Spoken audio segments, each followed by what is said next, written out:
could either work today or we can have a snowball fight. I vote for that. Snowball fight or work? Snowball fight. Oh. Then work. Mother Nature's just trying to psych us out, that's all. It's trying to let us know that winter's coming, but we always say here that there's two seasons, winter and getting ready for winter. Thankfully, the house is comfortable. We're actually good to go for winter. We obviously have a lot of work that we want to get done before winter comes, but there's still a lot of work to do in the winter. In fact, if you're not from a northern climate, it's actually not uncommon for people to work all through the winter. I mean, once the wet seasons kind of get by, that's kind of the hard part, ironically, is fall and spring. But once everything's good and frozen, it's not too terrible. Of course, if you work in the ground, that sucks because it's frozen. But once it's dry and sunny, like today, I grew up in a climate like this, and it's beautiful to work in. It's a little crisp, and you got to bundle up and wear some gloves and stuff, but blue sky, nice, beautiful sunny day, hard to be mad. So yesterday's video was pretty heavy, and it didn't have a lot to do with sawmilling as much as it had to do with economics. We kind of talk about the economics of why milling this lumber makes a lot of sense, and how from a pre-tax, no sales tax, not trading our labor for US dollars, we're actually increasing the value of our labor by 40%. It's kind of a fascinating concept. So yesterday we matched the production from the previous day, but we did it in half the time. Part of it is because the sawmill's not running correctly. I'm not really sure why. We haven't got to the bottom of it. We keep kind of doing little tiny things. We just did a quick tune-up, threw some spark plugs in there, changed the fuel filter, cleaned the air cleaner, shot some carb cleaner in there to maybe free up anything that might be stuck, and well, it's just not running great.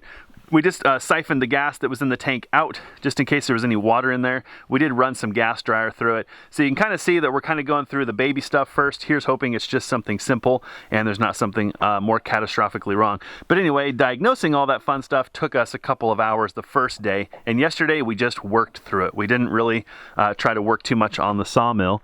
And then we also kind of got in the groove. And despite the snow and the rain and losing daylight, we still knocked out an equal amount of wood in half the time.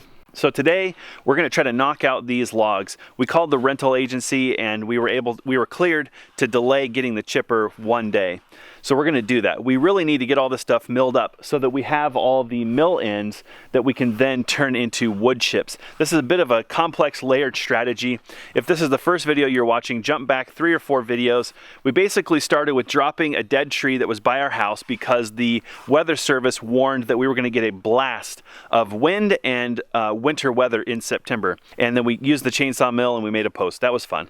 Then we went to the back of the property and we started working on getting some of the dead trees that have been back there for a while cleaned up and getting the brush cleaned up, and that's kind of where we are now. So if you haven't seen those, we fall these dead trees, we actually get them all onto a trailer, which was fun, never done that before. Got them around here, and then we've spent 2 afternoons or so milling up the lumber that we have. So this lumber is a bit of a tragedy because it's beautiful blue pine. There's even some spalting in it, which is just beautiful. But right now what we need is lumber to do the interior walls for the house. Well, we don't need it at this exact moment, but right now is good sawmilling weather before things really get frozen solid. If you've never tried to run a sawmill when things are frozen, I can tell you it's a pain in the butt. For example, the water that lubricates the blade is nearly impossible to keep from freezing. Ask me how I know. We did it. So right now we're still kind of teetering on freezing, which means we can still get some sawmilling done. So we're turning this otherwise beautiful blue wood that a lot of people would pay a lot of money for into lumber that we can then use to build the false floor in the loft and the interior walls. It's a bit redundant. I've shared this in a couple of the last videos, but I'll share it one more time.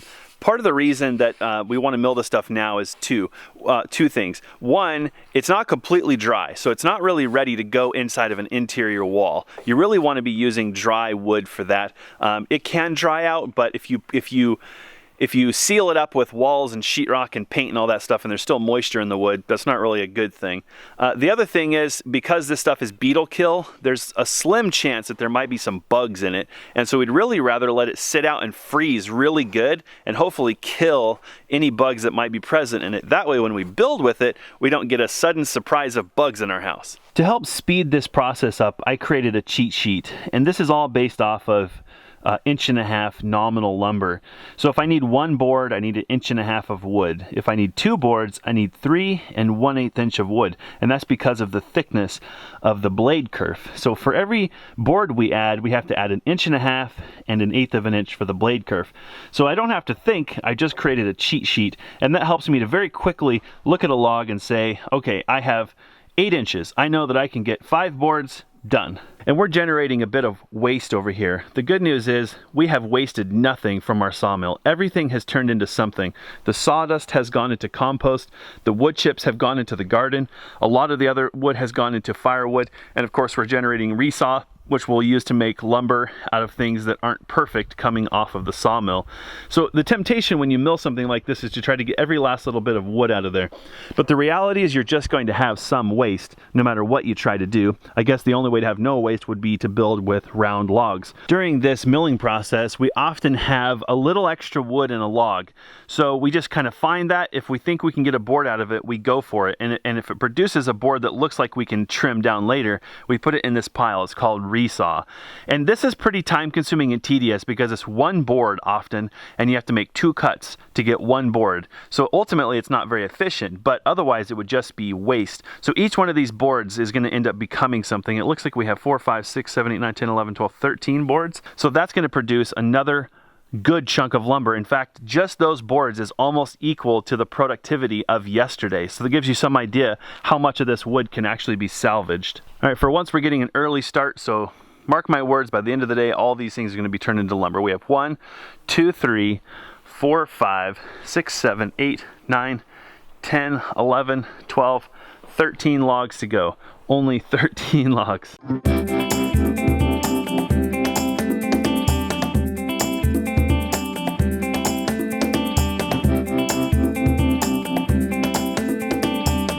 I am at 6 3/4. 6 7/8. Perfect.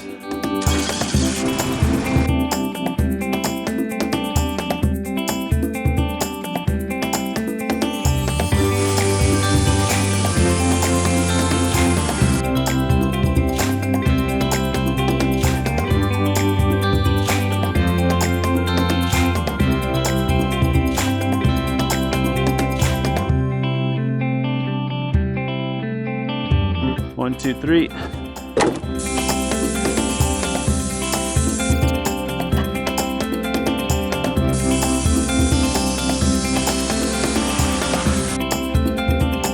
You think there's a board in there, but by the time you get down to here, that board is gone.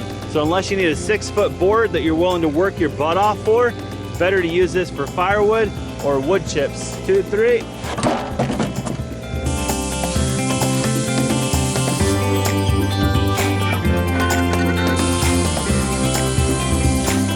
I think we're gonna throw that in the resaw because we could probably use that for something. Maybe we won't use it for building in the house necessarily, but sometimes you just need an 8-foot board for something.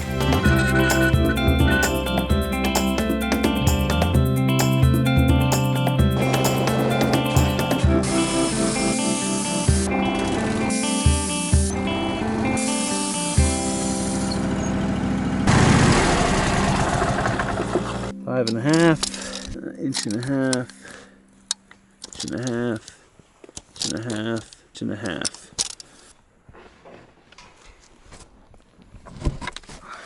So that's a total of 4 2x6 12, and we got 1 resaw. So that little tiny log produced 5 boards. If you paid retail, those are $9.05 a piece. If you had sales tax and you had your income tax, I think the price jumped up to over $13 per board. So let's use the pre-tax value because we're not paying any tax on those boards. So 5 of those at 13 bucks would be $65. Not bad for about 30 minutes worth of work. There you go. That's only 1 log down. We've got 12 to go. Better get started.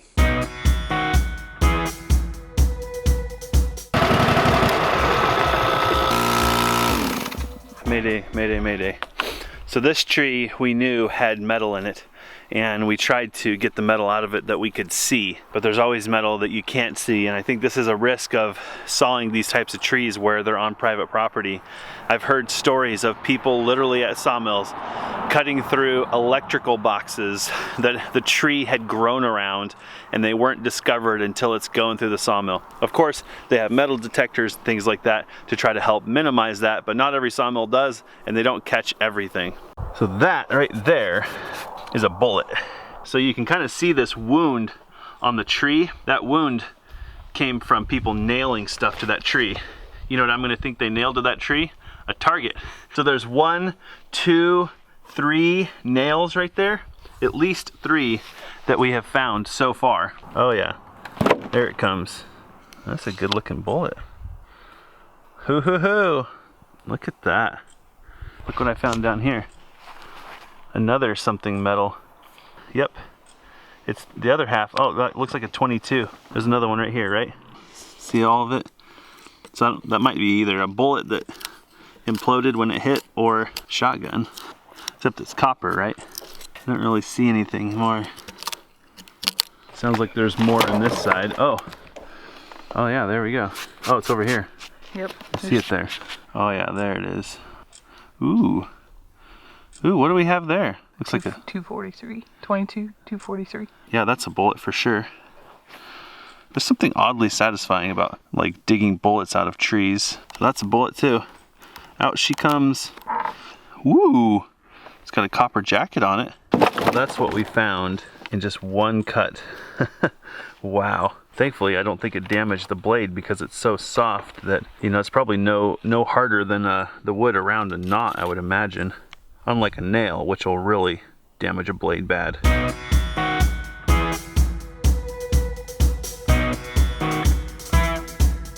Well, I got more bad news. We definitely damaged the blade. See the striations there? That's a nick in the blade for sure. So it's time to switch out the blade. Doggone it.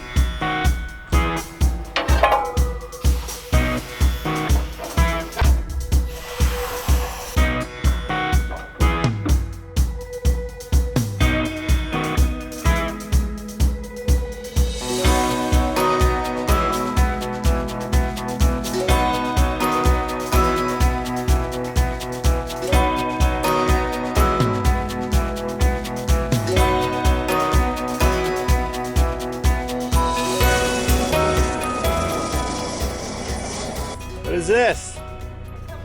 Holy moly. Must be breast cancer month. I know, that's what I said. You must know we're working hard over here. I do, and I know how good a hot drink tastes. Oof. When you're working this hard. So there's gonna be bullets in our walls. Are you okay with that? Yeah. Okay. Fits in with the It seems like a territory. rite of passage. If you're in North Idaho, you have stuff that has bullets in it. Thank Just you. give this to Anna before I drink it. She probably doesn't want it in the excavator. She might. It has a cup holder. Oh, is there a cup holder? Nothing else she's doing has a cup holder. Going good, guys. That log much quicker. Still took a little bit. I think we yielded 7 boards out of that guy. So we're doing pretty good so far today. We're actually over the production from yesterday already, and we're only 2 hours in. So hopefully there's a chance we can get all these logs done. Moving and grooving.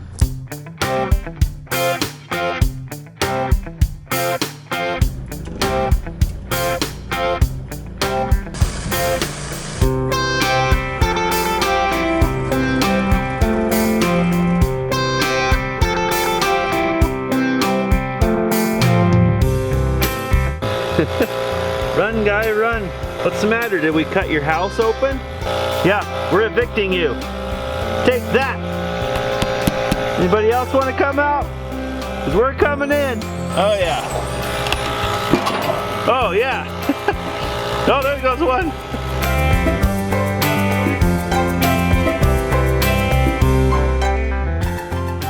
Well, we were cruising right along, but when we kicked all those bugs out of their house, it turns out they were hiding in a pretty rotten piece of wood. Bunch of kind of rot evidencing itself on the side here.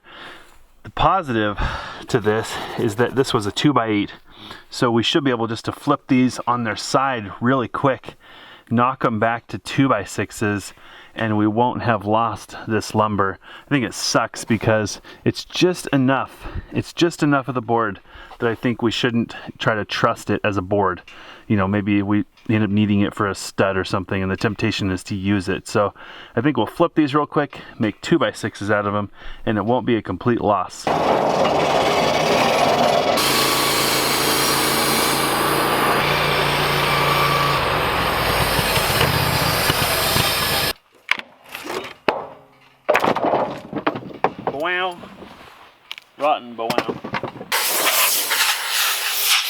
Well, it looks like that got us below that rotten part.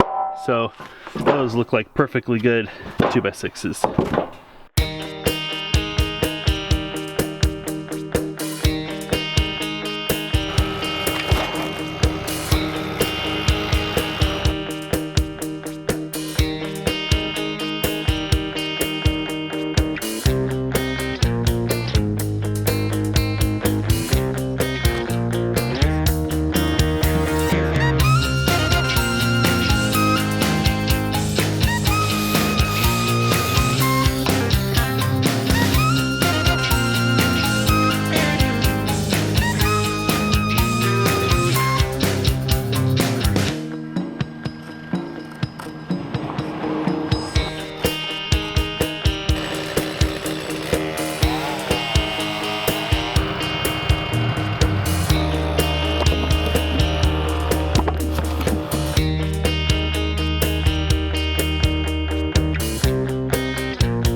Oh yeah, super satisfying.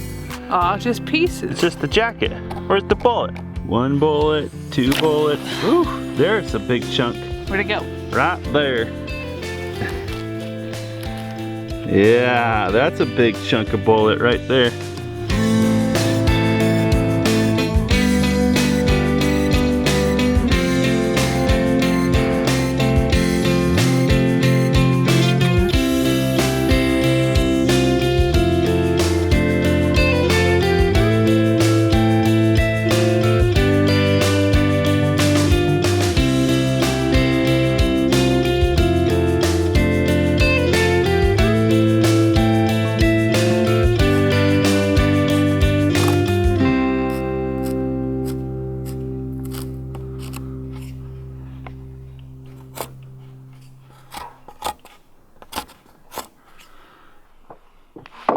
Oh yeah, don't forget the big honkin' stickers. killed it today. Like machines. Guys, we definitely ran into lots of problems this afternoon, but we've worked through all of them.